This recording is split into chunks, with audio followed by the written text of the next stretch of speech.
coming up. Nalina emyaka ndowooza ng'ena. It is when I was introduced to sex.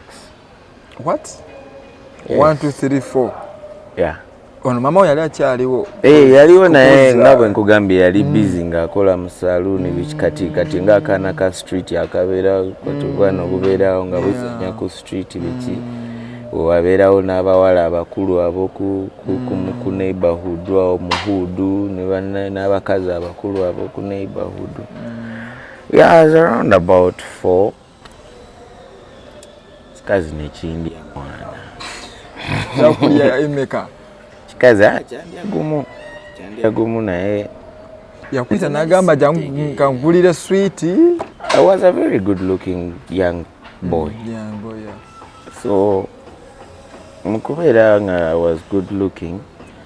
Ndi chubby, nina kubitamatama, nina kukala, ndi light skinned. Nga bala bano baagala nnyo beera kumpi nange. So neza ku Brown Skin Events amanya n'eddoboozi nze Fat Farazi era ng'olunaku olwaleero tugenda kuba nga tunyumyamu, tugenda kuba nga tutegera olugendo lw'omuntu nga alina ettutumu ly'amaanyi nnyo mu industry y'okukwata omuzindaalo. Omwami ono si mulala era nali mukyazizaako wano eno bamuyita King Mats. King Mats nkwaniza kushoba nange. Kyenziza okwagala ku King Mats, manya abavubuka abasinga bwemukubira n'omugamba nkwetaaga njagala tukole kikyagamba ndi busy oba nakooye. Naye mama bwemukubidde essimu ne mugamba munnange njagala tukole leero.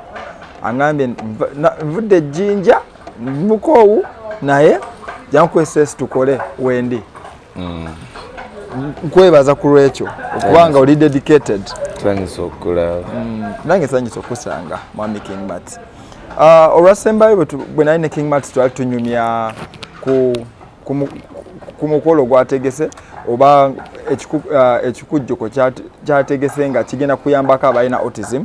Naye olunaku olwaleero tugenda kutangaza kutegeera ani King Mats. King Mats yavaawa, erinnya eryo lyavaawa, King Mats waggwanga kibyenda tugenda kubanga tubitegeera ku show. King Mats tutandikire wa wennyini, tutandike ng'okyali muto obanga okuzeekuzeemu obanga omaze ofuna ettutumu. Ntwala wawona ontwala wenja okutwala. Alright, ndowooza tugenda tutandikira ku buto bwa King Mats. King Mats yani? King Mats yakulirawa? King Mats ng'ogyeko erinnya King Mats amanya matuufu nze Mathangu Stewart.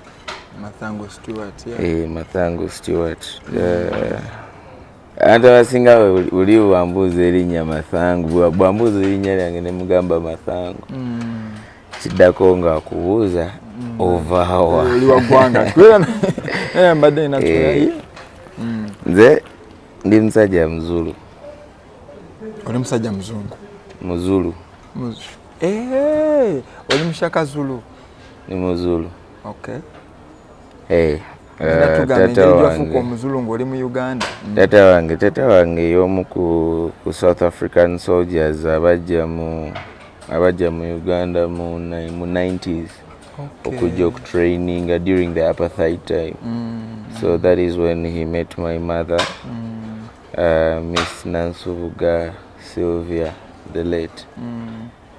Ne bammeetinga ne beeyagala, and this is the fruit. Okay. Yes. All right. Muzeeyi we wali ozzeemu omulabako oba wamuwuliranga mu mboozi? Nze muzeeyi wange muwulidde mu mboozi, simulabanga nako okuggyako ekifaananyi ekimu kyenina. Yes. Let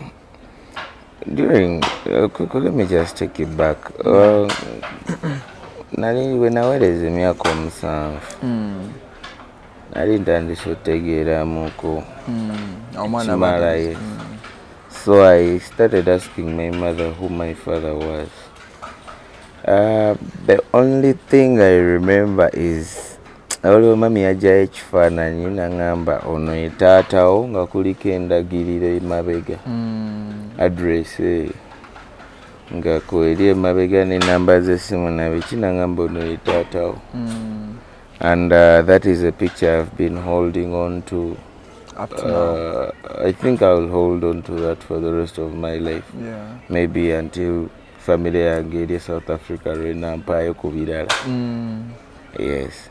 So that is how I become a South African in Uganda. I was born in Uganda.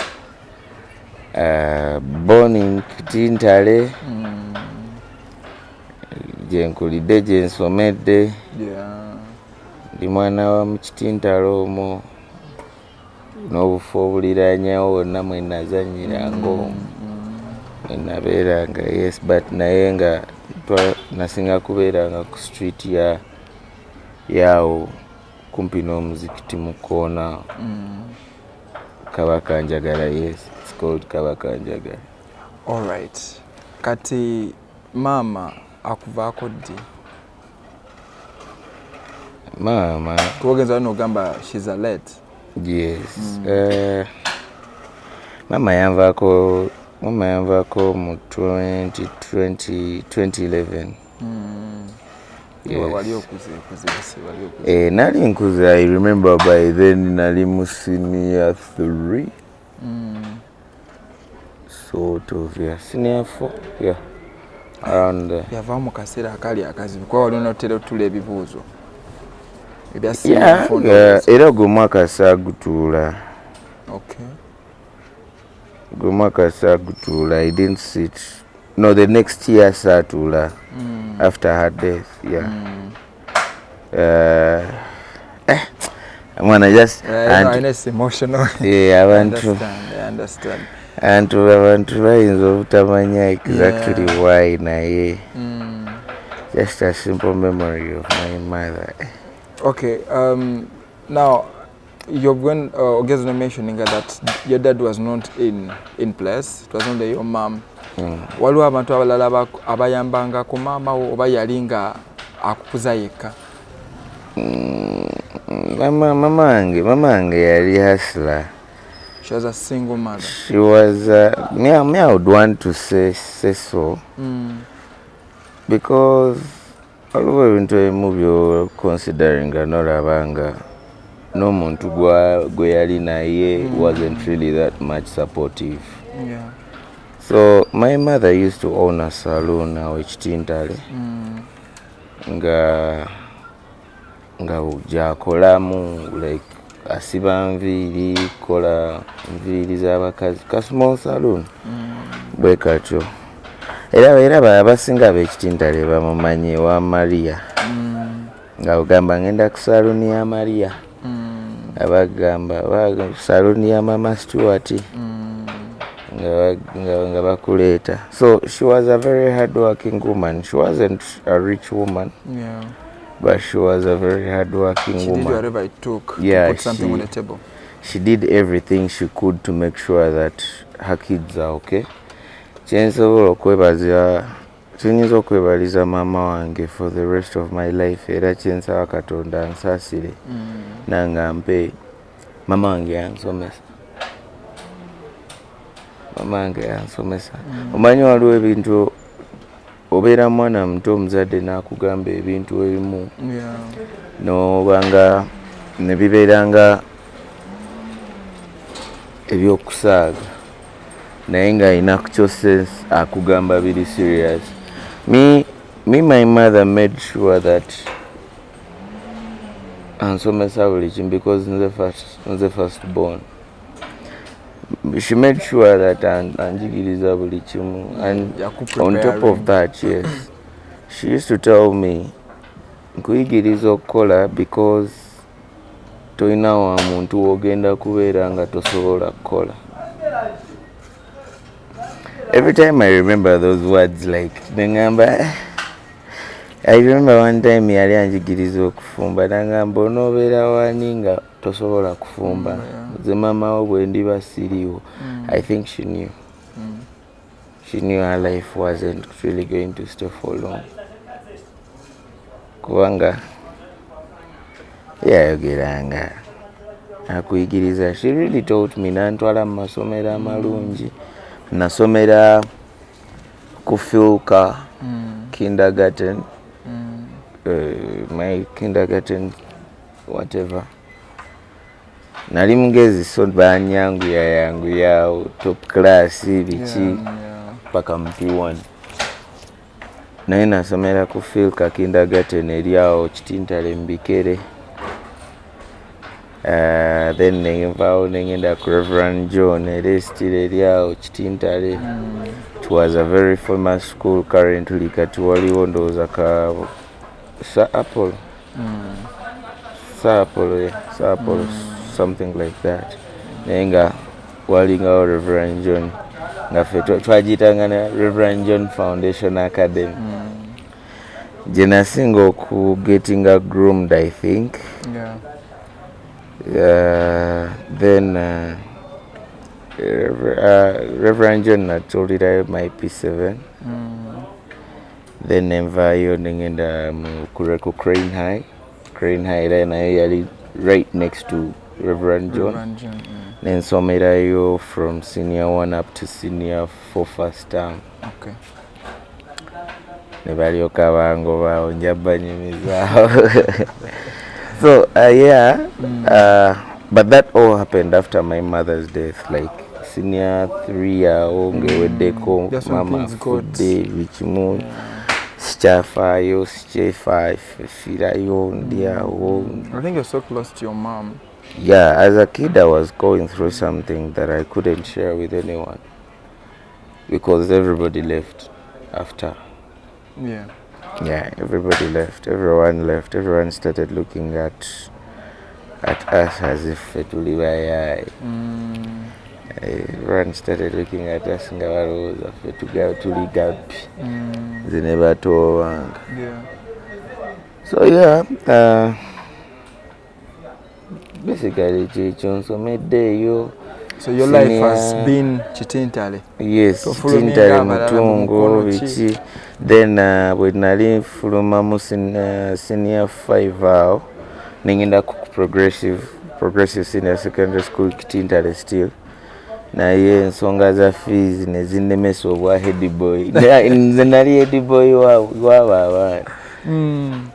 Funny how I became the head boy naye njakka kunyumiza. So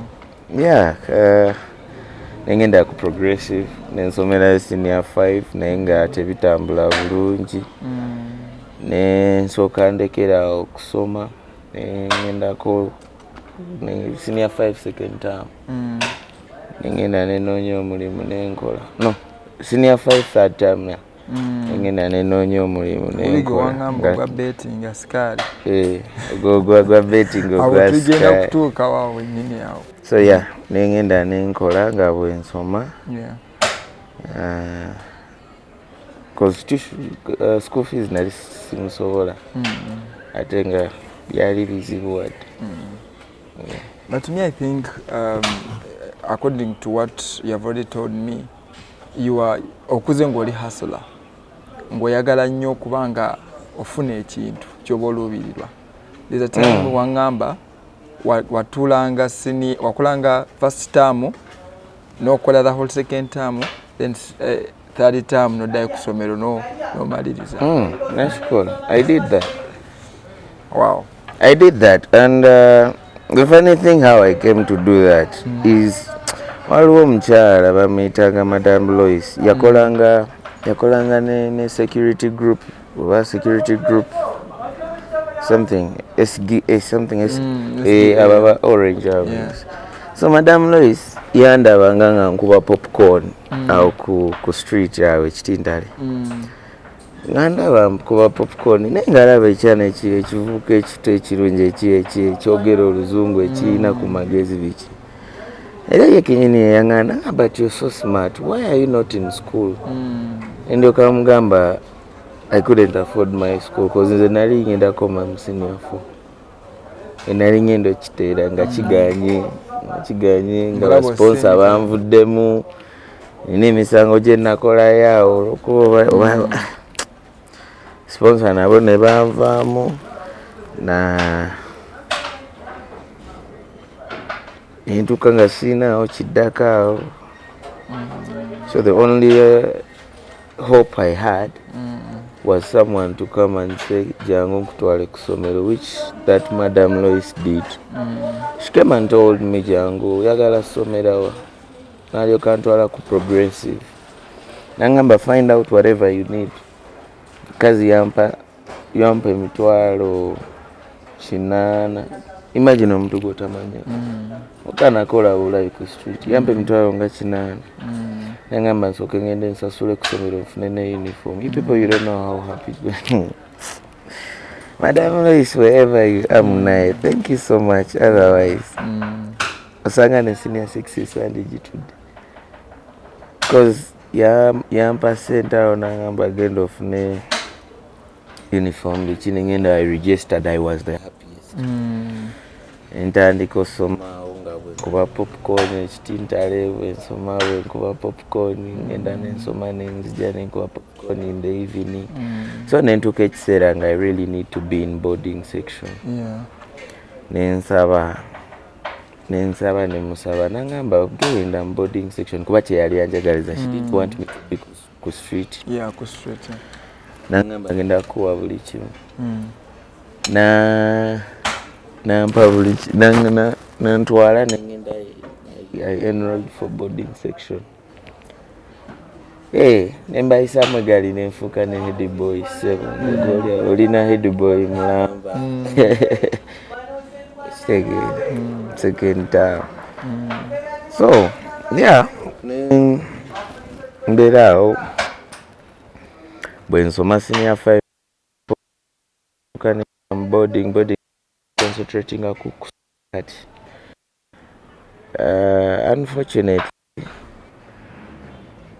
Unfortunately kansoke kyenzero ensoma 2 terms nasoma naja mu second term nali nakasoma 3 weeks abaana ne banonda to become their head. I mean nchachebuuza mpaka nakati was I that cool okubanga in 3 weeks abaana ne bampa naye I was contesting with people who have been studying there from senior 3. Ne bampa obwa head boy naye head boy gwe balonda yali bibi.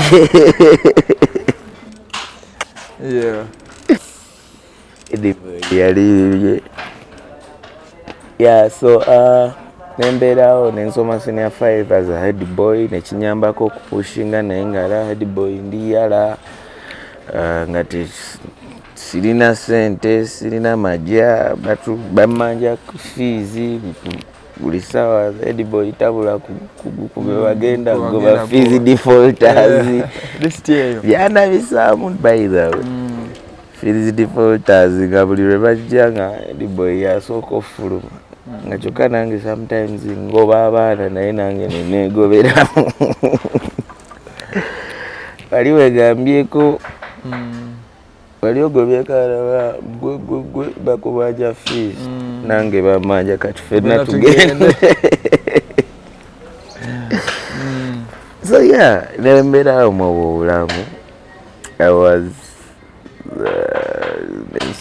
nensoma senior 5. So around the second term ngegwaka oba third term ngetandise. Basically third term yatandika bintu nebizibuwala financially. Madam Lois sente ndowooza nezimugwako. Ayinayo omuntu yalina yampa yali yanwana nga naye tayagala kye bankolera naye nga njogerera bingi ate nga ali close to Madam Lois. Madam Lois nakijjamu ye nakyevaamu nagamba mwana sikyasobola tegukyaggwa. Kati awo nenkawuliramu akaliro kali kennyini ebyaddala naye the excitement I had to study because nze nakula mamanga ngamba nsoma nnyo. Mamanga ngamba soma nnyo Stuart, soma nnyo njagala osoma nnyo gwajja okuyamba abato, soma nnyo njagala osoma nnyo gwajja okola ebiki. Yes. So yeah, nengamba sigenda mala kwemalamu maanyi ngagenda kusoma so nenfuna strategy eyo era senior 5 nenva mu ssomero 3rd term saagisoma gimalako saamalako nakisanja kyange nga head boy nenva mu ssomero nengenda nentandika okukola ku sports betting bagita premier bet nga nkolera Katwe kazimbe bakayita Katwe Tezira ati nga manyi bino byokukebera abantu nga toyingira nga tebakebedde ebyo system gye baali baleese kati nga nikimpi nkwata Gareth bwenti omunoonya nga mutuufu matsi kyakola obwasikaali bannaye ng'onkuba oluyi lumu oba bbiri nga mbutuufu nsobola n'oggwa n'eri naye nange nalina ekibuli nga nkutunula mu maaso nga nti nenkugaa kati kati sitoola eki ngenda kukukebera bakyali bange gye bali Katwe Tezira bwe nabetingiranga nabo so nenkola nga bwe bansasula they used not to give me some bad money bali bampa 35 kwa 35 egyo nga kwenkiyiza nensoma nensavinga nentekayo school fees biki nengira so come senior 6 nafuna sente zaali nyingi ze baali bamanja ku progressive so they couldn't enroll me registration yali endese nengenda nensoma nfuna essomero bagiyita Universal High School Kisas Komambuga gye natulira my senior 6 era gye na registering naye ekikwewuunyisa na registering am first term but my intention was to go back in third term to sit the rest of the 2 terms nalina okukola so nenkola nengenda nenzirayo nenkola senior 6 nenkola saagisoma senior 6 nagisomera ku progressive first term naye ne bagaana okumpa registration negayirira director awo naye nga tekisoboka baali bamanja sente nyingi ne bangamba manyi sente zireke just kuleka ogenda ofune walala gyo registering nendyoka nengenda ewa eyo ku Universal High School Komamboga nenfuna nendigisteringa then nembasaba nembagamba me I'll come back to sit in 3rd term nabalimba ndi ngenda kuba nsomera gye mbadde kumbe ekituufu kiri nti nali ngenda chapa nga nina ogenda okukola nenzirayo Katwe nenkola nga bwe ninda 3rd term ekirungi nasomanga ebitabo 3rd term bwe yatuuka I had the money so I sat down and concentrated on books and I thank God that I was among the best actually the best in school. That's good. Okay. Points nazijayo nga bwe zaali zirina ovaayo so mwana kusoma omaliza form 6 kati awo oyingira industry y'okuyiriba nagenda jjukira natandika industry y'okuyiriba nga nkyalina mu ssomero ate industry y'okuyiriba kyaniko kyali mu ssomero kati njogera kati ku ndongo gy'olimu kati nga ndi mu ndongo sure oli mu ssomero nze na inboxinga MC Kats nga ndi mu senior 4 mugamba Kats njagala kulaba you inspire me nangamba jangu ku NTV ku exposed I remember you mentioned that ku second season ya Charity Kawash yes naja nangamba jangu ku exposed nengenda ne mu meeting ne tutandikira okubeera batano naye nga si nnyo ngeri gye nali yanga nga ate naye muyiri bibi kyate wakabi nga mutya nga toyinza mubamiramu bwotyo naye nga mbeerayo ku ssomero kubanga siniafu nagisomera ku Nigeria High School so nga nvaayo ku Nigeria High School nengenda nenoonya Katamba yali abeera around Kiwatulaawo bwe watyo so nga munoonyako some days nga olwo ntandika endongo ngenda otuuka senior 6 nga nze MC w'emikolo gyonna egy'amasomero nga nzagikuba nzakikwasaganya nga guggweeraawo. So senior 6 maze senior 6 I didn't have hope of going to campus. I really did. Ramala senior 6 nemanya nkati mami wano for now entuuse sigadde njako I will study njako damu nsome sinaba nga time etuuse entuufu njakudamu nsome kakofiira ko nkambalire maama wange. Madame Lois. Maama wange yenyini Nansuuga Mary Sylvia. Yali anjagaliza nsome bambi yangamba yankuutiranga omukazi yerekerezanga ebintu bingi oyo n'atayambala ngatto n'atalya mmere n'atakola ki. Now let me tell you one thing I remember about my mother. I think I was around 5 years. Mama wange yafumbanga nga koro zaabuze n'afumba koota y'omuceere n'antolerako hafu ng'egenda kubeera yange ya kyaggulo. N'akwata ye ne bbaawe my stepfather ne bakwata oba mugaati oba ki ne balya ogwo nze ne bampa kano ka hafu ke banfumbidde emisana nga when I was around 5. So yagezaako buli kye yakola. My mother did everything. Era n'abali batumanyi bonna they can tell you. She used to tell people, me I want my son to do everything. I'm giving my son everything. Mama wange yanguliranga obusuuti kumpi buli Christmas nga nyambala busuuti nga ye anjagaliza nkule nga nkimanyi nti nina okubeera mu profession ekwambala suuti. Unfortunately ndi muyaaye naye nga masuuti ngambala naye eri muyaaye. So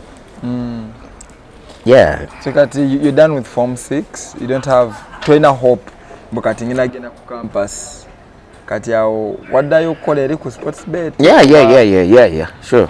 Wayiribayo kirala naddayo this time round Rambi nali nkoze emikwano and for the fact that I could communicate with my Serbian bosses naddayo ne bampa as a cashier from that door ne bampromoting and ne bamfuula cashier nga bangamba nkola bulungi like my work was okay. I was there.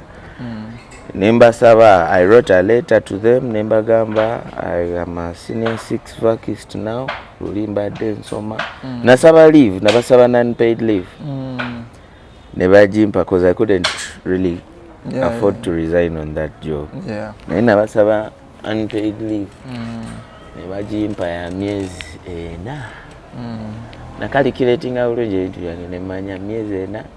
Saditamu ejja kubeeweddeko maze otuula ebibuuzo ne bagimpa nengenda nensoma nentuula ebibuuzo. Then after that mbawandiikira nembasaba okudda naye this time round mikwano gyange gyansaba mbasabe as a cashier ne bakimpa ne bampa ne banyingiza cash room ntandika okukuba amapeesa ga betting kolera Katwe, nkolerako Emmengo, nkolerako Ekinawataka, nkolerako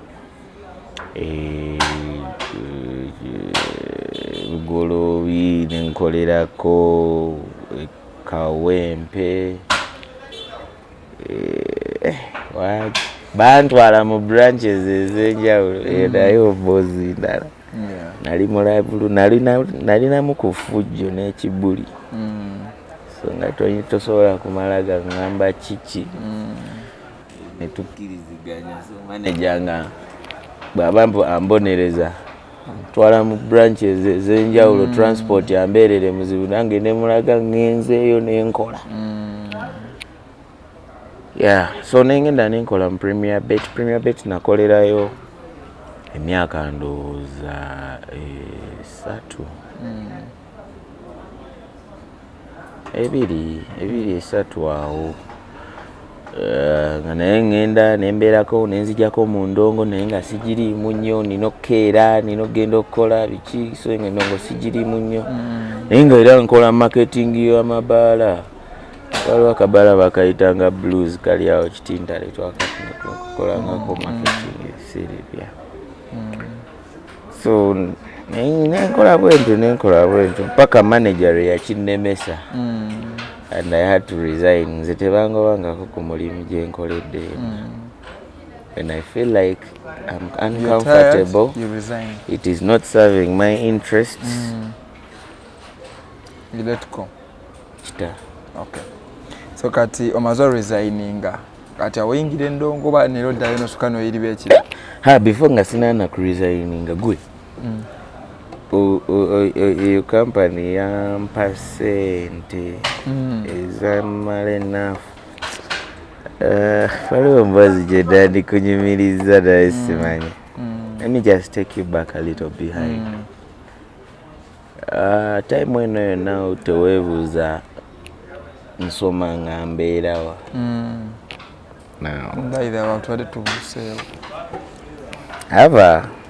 I have a very rich grandfather. I call him grandfather because nze gwe nkuze mmanyi nga jjajja wange gwe nkuze ndaba ebintu byonna biki. But jjajja wange omukazi yafumbirwayo. Yes. He's a very rich man. Yeah. Nafunamu obutakwatagana ne yali houseboy wa waka. Houseboy wa waka yoli gwe ngambye yali ayagala okunnemesa oba oli omukyalo okumpeerera. So one time this guy tells that woman ebigambo ebitali bituufu n'amugamba nga nze bwe nayingidde mu kisenge biki nembabuuza bannaye mugamba nayingidde mu kisenge waliyo ekyabuze sinayingirako mu kisenge kyammwe sirina kye nakoze nga bampayiriza okuyingira mu kisenge. Omukazi neyekyanga kwe kutuuka okugamba mbu akita nga lwatandise okwekyanga mbuulira obusungu nenjagala nconfronting ono guy. Nze kuva dda I confront you, I come for you nenkubuuza wagwana. Era nemubuuza sitole ekibulaadi lwaki onjogerera nnyo mwana. Nanga mwana wagamba simanyi kufumba boy namukuba right. Ensonga lwaki yakwogerako ebitategerekeka kariya yange yonna sebo ali mu girinyamu aleme kumperera mbu because namugamba simanyi mbu tamanyi namukuba right kutaka emuga ate ngenda kwogera. So that misunderstanding yandetera okufuna obuzibu ne jjajja wange nangoba ewaka. Naye nga mutuufu nali sirinawo endaga. So twalinawo pool table gye twazanyirangako awo nasikiranga emberenge. Nga pool table eyo tuzanyirako mpaka saa nga 7-8. After that bakyali bange nga bo bagenda bagamba bo bagenze waka. Nze nga amagamba nange ngenze waka kuba tewali far away from where muzeyi we yali angobye nga n'engoye zange nkyazireseeyo nga mutuufu sirina wenda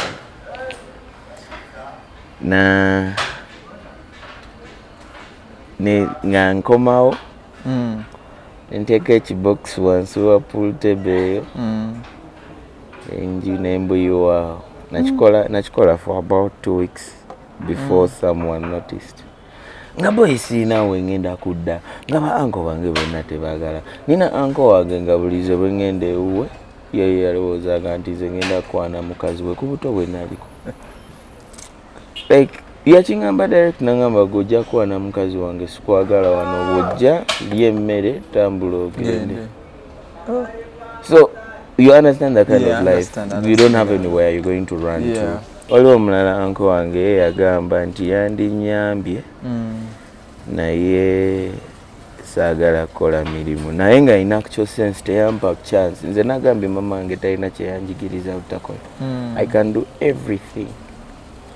Bwe mba sikimanyi wakiri nkiyiga okulemererwa nnyo noonawo. So mwana nze nga ngobye sirina gyenzira sirina kyenzizaako nga nange nga nina bbuyo waawo nensooka mbuyo waawo weeks nga 2 kati waliwo omukazi eyalikoleranga mu dduuka endyandi mu maaso wenakoleranga wenakoleranga emberenge popcorns ezo emabega omukyalo oyo weyakola ki weyali atundira wholesale shop omwaka era ku makya ssaawa 12 kolo nange nayebaka nnyo kubanga nateranga zuukuka 10 nenzuukuka bwe nti netereza nezabuza nenvaawo ngende ewaka nenaaba mukyala namuŋŋamba okola kiwa ng'empewo empiseemu nambuuza okola kiwa ngamba nsula wano nambuuza kuva ddi bamuyita Jasi makalenda sister muyita sister my sister Justine yenna gy'oli mwana Katonda ampe ssente gwe tomanyi kyendikukolera. Mukazi oyo yantwala nanzija ku street we nali nsula for 2 weeks nantwala for about 2 years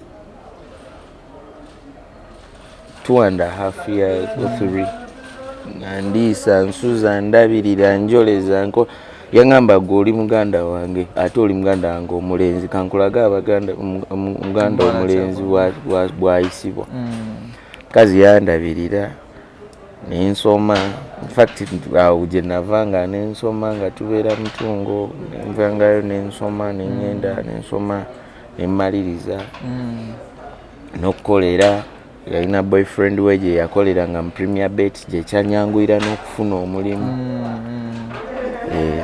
era nenzirayo nensoma nga bwenkola kati awo mu kusoma mu kukola awo nga maze okusoma mu kukola awo vaku biki tandika osonda akasente kange nentandika okurenovating akaroom waliwo karoom kasingle room mami ke yali alese mu plot ye ettaka tandika okarenovatinga mpola mpola nenkarenovatinga nentandika obeera mu karuumu ako era ennyumba yange yasooka nga nvudde wa sister naye nga sister Justine yankolera buli kimu kyoyinza okugamba nti osobola okikolera muganda wo naye ng'omukazi oyo nali simumanyi tuwesanga bwesaani kitegeera bade sobola kugenda mu maaso namboozi eno nga sinaba mwogerako oyo omukazi kuba yali wa ddala yanjigiriza ebintu bye nali simanyi. Kati awo tuzzeeyo batwale tukomewo emabega oba olina kyoleseeyo ekyemabega suubira nti nina kyendeseeyo ekiri awo kusigadde saagala sirina kyenjagala mumanyi ebisigadde tubireke mu history. Okay, kati omaliza form 6 ogenze noyeriba gundi Premier Bet omaze novaayo kati awo life eyo watandika okuyiriba oba wagamba direct kati kanyingire endongo tandika okikwasaganyiza ddala kuba wali obadde okikola naye nga si nnyo. Premier Bet when I resigned. When you resigned? When I resigned, I simply decided to focus now on Ndongo. Okay. And was one wali story nene kubanga Ndongo right now jolimu right now. Ntandike Ndongo. I remember natandika ne blues lounge Kitintale, natandika ne Vanessa Pub Kitintale. Ulambo bonna badde Kitintale awo. Vanessa Pub Kitintale.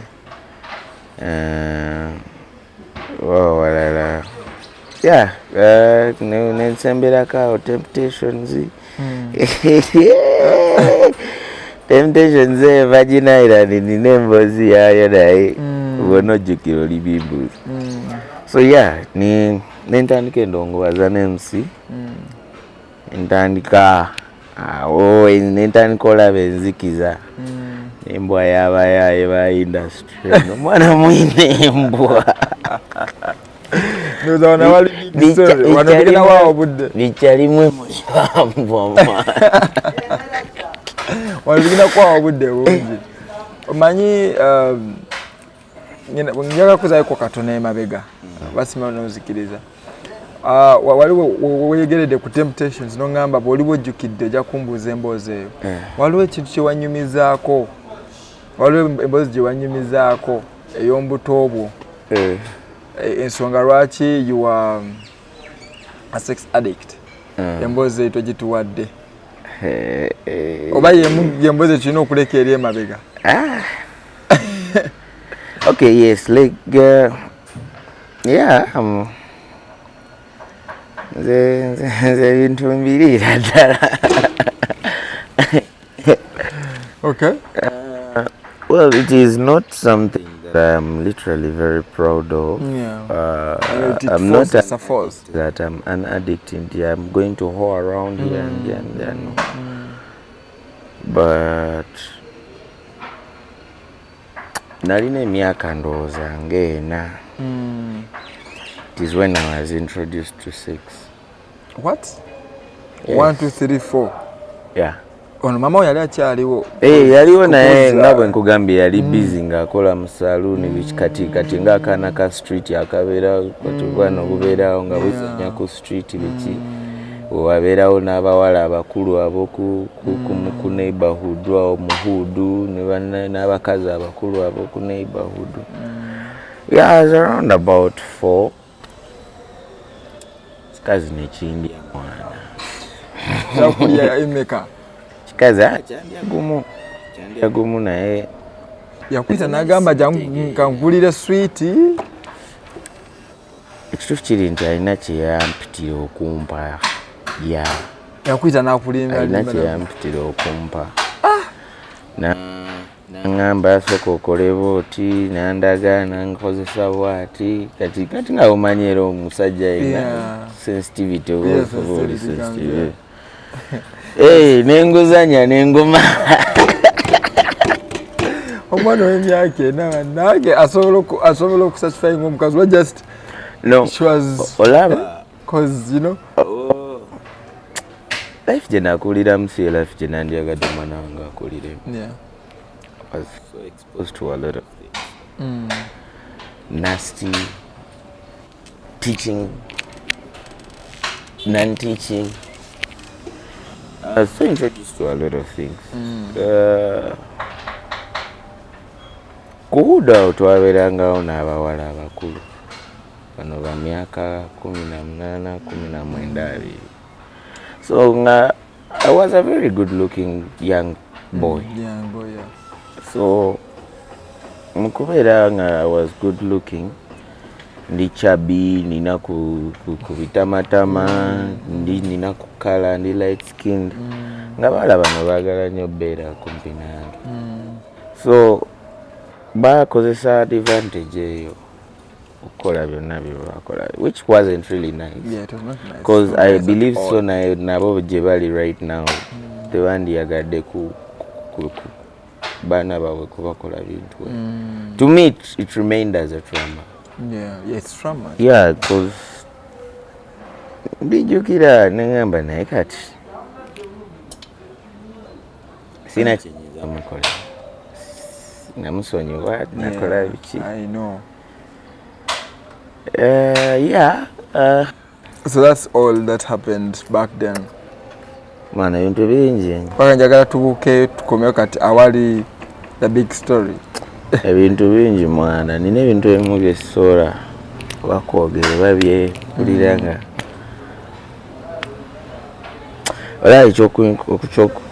sex is something that literally traumatized me so much to create a lot of insecurities to me.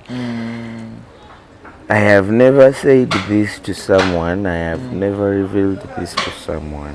Naye I guess kanjogere kyo nakyo kiveewo. Te naye kijje ku kifuba. Still during that age of 4, 5, 6, 7, 8 nina nko wange yampitanga mu karuumu k'emabega buli ngenda okukyala ewa jjajja kubanga ngenza okuwummulira. My jjajja used to stay in Kitintale, so nga nve no mu bikere nengenda mpumulira ekitintale mu bagagga. Mwana kaboyi nga nkola ebintu mwana. Like your uncle. Muganda wa mama. Not necessarily muganda wa like muganda but nganze bwe nkugambye nti family eno simanyinazo wa mama onaija. Family eno nkuze bemanyi. Kitegeerera bino mwana bw'okola ng'omugamba oyo uncle buli ajje wako oyo uncle oyo auntie. Kati uno basically balina relationship ne mami wange naye teyali strong but far distance. Yes. Okay. Naye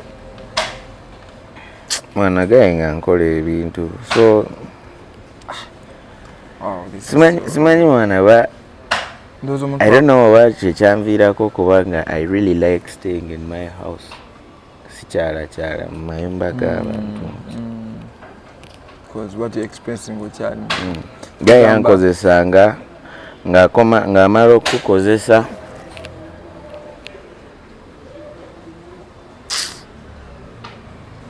amala okukozesa sewe n'addayo nakati ne muddayo mbu emiryango mbu kati mbu nga bw'omutunuulira kubanga namutunuuliranga bwenti nga mutuufu sikitegeera. Have you ever been overwhelmed by someone's actions? Kubanga nze saabyagala tebyankoleranga era I was just I think scared of them. Ngolaba bajja kungoba waka bajja kunnemesa biki yanko nga omwana yenna omwavu bw'anayagala okubeerako ne ba anka abagagga akuyita ng'omweguya okitegeera ng'okimanyi nti oba olina kyoyagala asobola okikuyambamu naye it wasn't really a good experience to me.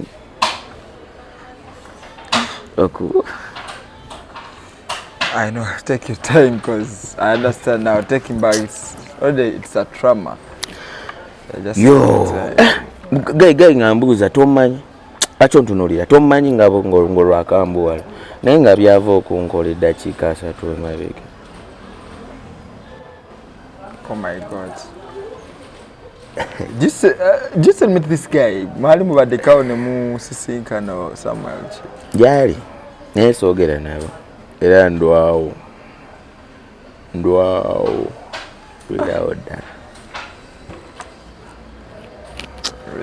I think it's like a moment and process it because boyogera like waliwo bintu bentulamu nenzijukira lenga kyatimula katika boy kyenyo kyekyali kyeyali afana